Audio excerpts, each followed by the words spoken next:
Hey guys, it's Hunter. Welcome back to another behind the scenes unboxing video. And I say it all the time, these are actually some of my favorite videos to make because we get to go behind the scenes, unboxing new gear, getting first impressions together, give you guys a sneak peek of what's coming up on the channel. But today, we've got a little bit of a different one. Usually we cover new gear and new gear releases, but I grew up in Asia, I have a Chinese mom, we are suckers for a good deal.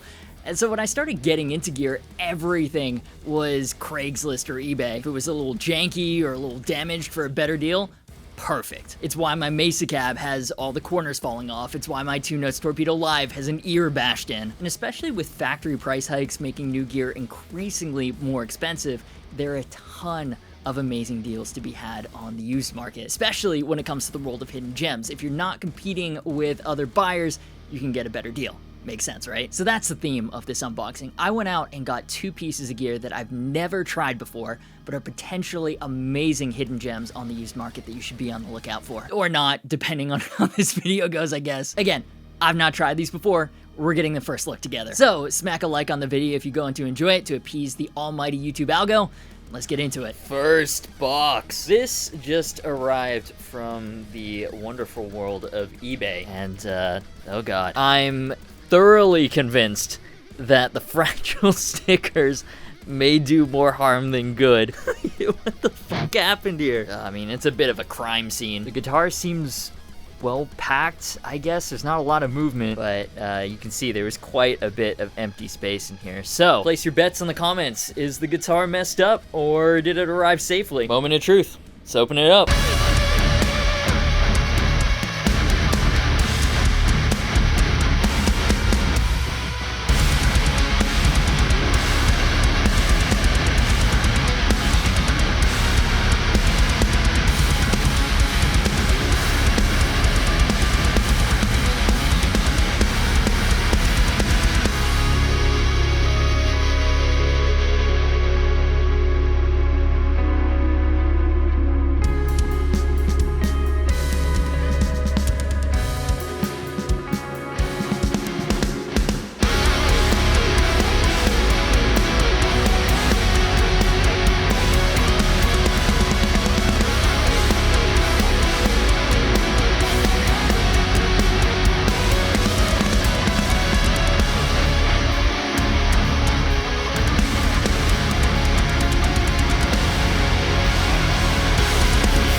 Oh my god. Fucking hell, that is a very pink guitar. Alright, so let me explain what this is. This is one of ESP'S best kept secrets. The headstock logo might look familiar, right? It's very similar to the one on an Edwards on a Navigator. And just like those, Grassroots is one of their Japan exclusive brands. And that's because they do not alter the shapes of the original at all. And so if they sold any of these brands in the US, Gibson would do the exact same thing that they do to everyone else. Sue the shit out of them. And in this case, rightfully so. But as far as trademarks go, in Japan, it's fair game. While Navigator is the custom shop level, Edwards is the standard production level, Grassroots is the affordable import level. But I've been super curious about the Grassroots brand, right? Because I love my Edwards. My Navigator is the best Les Paul custom I've ever played. Grassroots is still flying under the radar. I got this shipped from Japan for about $350. Now, Grassroots guitars are apparently made in Korea. Then they're sent over, checked, and sold in Japan. And I've always been interested in checking one out because, well, 1, it's a Les Paul and it is this channel. 2, it's pink. And this is a guitar that's less than $500 new. It comes with a proper ebony board. So I absolutely needed to know, like, is this guitar a great deal? Or is it a piece of shit? And so far, it seems like, what the fuck, more people need to know about this brand. Because, okay, I'm not gonna lie, the figuring on this veneer is pretty weak. It is super saturated, and I kind of wish it was a little calmer. The way they taped up the binding wasn't the cleanest when you really zoom in. But that doesn't really matter, because, again, keep in mind, used, $350 shipped. You can see it's got a proper maple cap. The neck is actually quite thin. It's like in between a 60s slim taper and a 70s neck. The medium weight, it's got some heft, it's not too heavy. Came in this gig bag, Allen wrench, owner's manual, decent padding, faux leather to protect the headstock. At this price, I wasn't expecting it to come with anything, so I'll take that. But immediately, the thing that's impressed me the most is this fucking fingerboard. It's got big jumbo frets that have been pretty decently polished, but like the rounding of the binding, there are no sharp ends. I mean, it feels incredible. This is way better than what I've seen on most modern day Epiphones. And I'm someone that gives huge props to modern day Epiphones too. But look at the fingerboard. Look how healthy that piece of ebony looks. I don't know what process ESP does to it, but their ebony fingerboards always feel like glass, and it's the same here too. You know, like the ebony boards sometimes on a lot of other imports, they look dry, they look parched, they look like they're crying for help.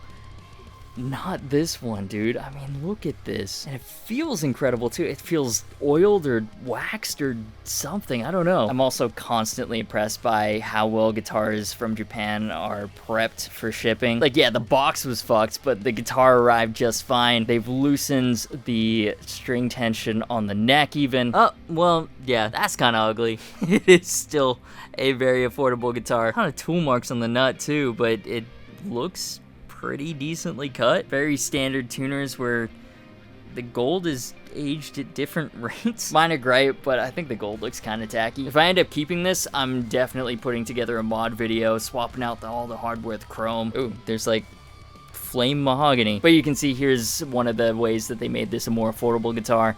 There's 1, 2, 3, 4 pieces. I know there are a lot of people that love a one-piece body. For me, honestly, as long as it's made well, don't really care. There's some signs of wear, but other than like a few scratches here or there, I mean, like on the pick guard, you can barely tell this thing was played. And I was on the lookout for a pink one at a good price for the longest time, but I've seen the regular like Black Beauty types go for like 200 bucks. I missed this in the original packaging. This is cool. It's a handwritten note. Thank you for your order. Please contact us if you have any interest in Japan of goods. I guess that means if I want to import anything else from Japan. The thing that included with letter is a traditional Japanese origami crane. There it is. Origami is so cool, man. I love how they give an exact person too that I can hit up on Facebook. When I imported my Navigator, it also came with an origami crane, but that's a much more expensive custom shop level guitar. 5 stars for customer service on this $300 guitar. It's little things, man. I really appreciate this. I'm amazed how much guitar is here and how outrageous the color is for $350. That fingerboard, dude, unreal. Anyways, that is my new guitar. Let me know what you think and make sure you're subscribed. You got the bell tick for notifications. That way you don't miss the full in-depth demo. Because if this guitar lives up to its promise, it's gonna be one you don't want to miss. I've also already got some mod ideas, so we're definitely doing a mod video on this too. And let me know down in the comments, pick guard or no pick guard. One last flyover. I'm just so impressed with this thing, man. That's gonna make for a real fun video. And let's get into the next box, which actually is not a box. I mean, kind of, it's box shaped. So this was hanging out at my local guitar center, a Hughes and Kettner Triamp Mark II. And I got really excited because, at least in the US, it's pretty uncommon to see one of these in the wild.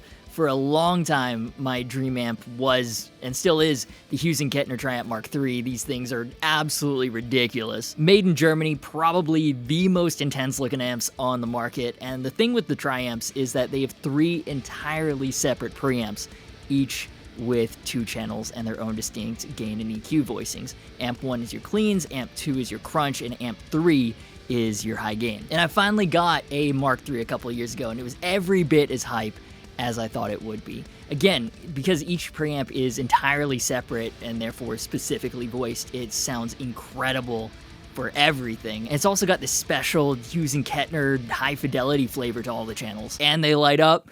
You've heard me talk about them a lot on the channel. They're also like $4,500, so they better be good.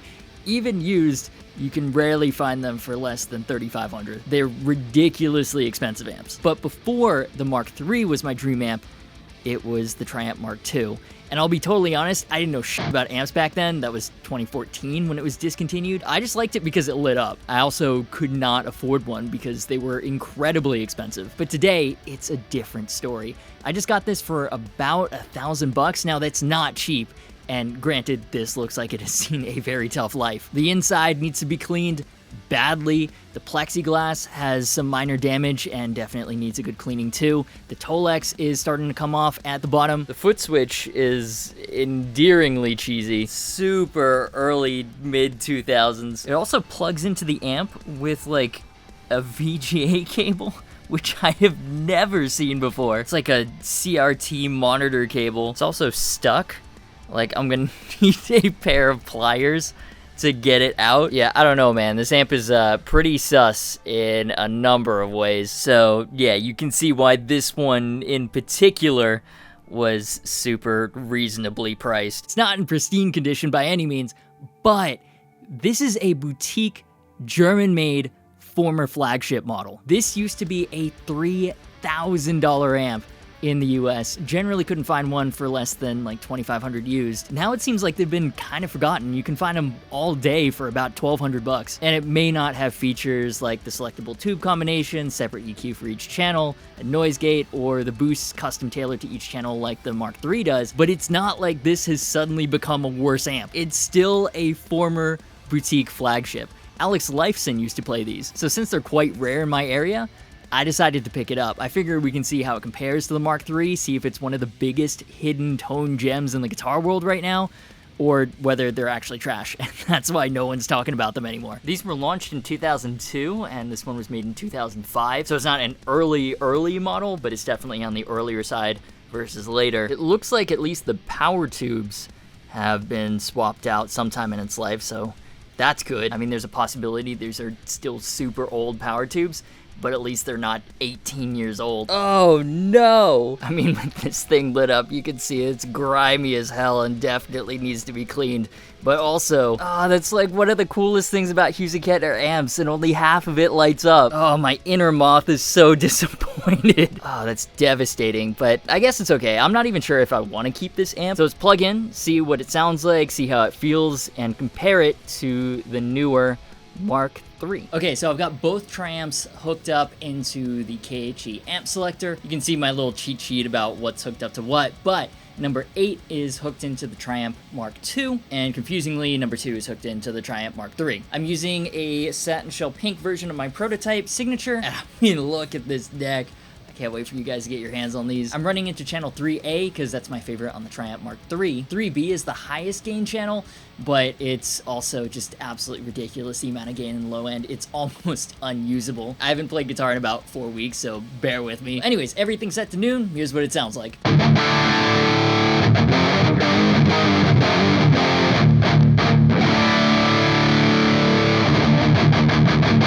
Interesting. That's not nearly as modern sounding as the Triamp Mark III. Here, take a look.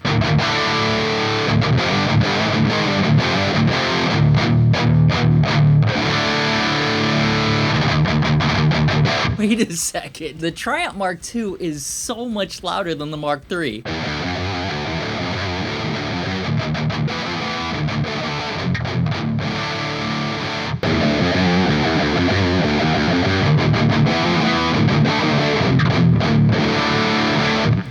Are not similar sounding amps at all. A few moments later. Oh, okay, I figured it out. So these don't have the same channels, which sounds super fucking obvious when you say it out loud, but we move. Basically, 3A on the Triamp Mark III is the modern US high gain, which is this one's 3B. Basically, they've added a whole nother level of insane gain for the Mark III, whereas this has a lot more of that hot-rodded British flavor. So let's switch over to 3B and see how we like it.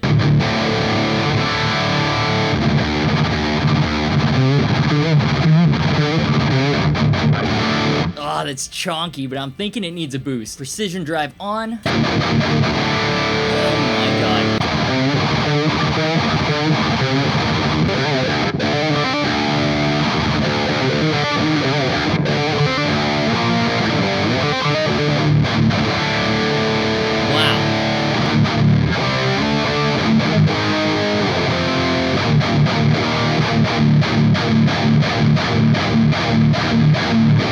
And then back to the Mark III.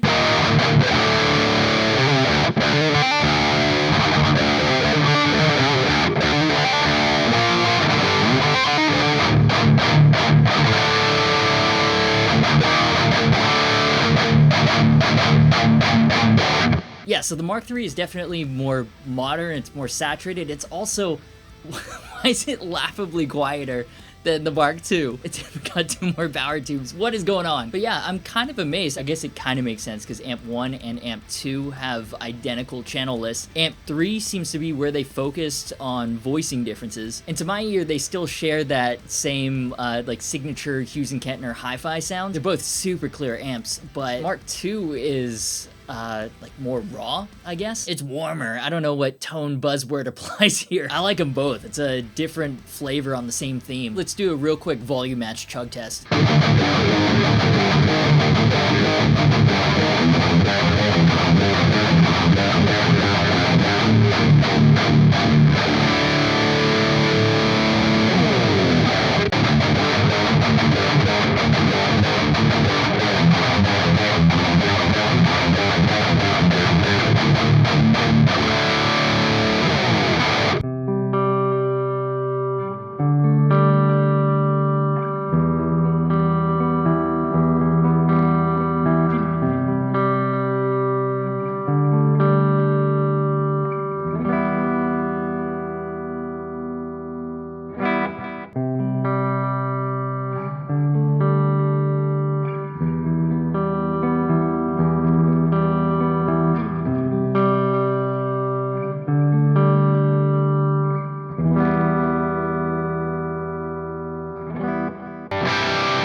Interesting. So channel 1A, I didn't hear too much of a difference between the two. They're both based on the Fender Clean. But channel 2A, which on both amps they're calling classic British rock, noticeably more gain on the Mark III than on the Mark II. The Mark II, again, it seems more raw and more traditional. It's what I've been saying. It's a very similar sound with a different flavor. I was totally prepared for it to be a slightly worse version than the Mark III, and it's just completely different. So yeah, arguably ESP's best kept secret, and one of the best kept secrets in affordable single cuts, in an outrageous color no less, and a forgotten gem in the world of ultra high-end boutique tube tone. That's a pretty damn good haul, and price-wise, not terrible for the quality. And these are obviously great examples that you can look into, but right now, the gear market is crazy. New gear is great. I love new gear. Who doesn't love new gear? But the used market is particularly good for buyers right now, whether it's eBay, whether it's Reverb,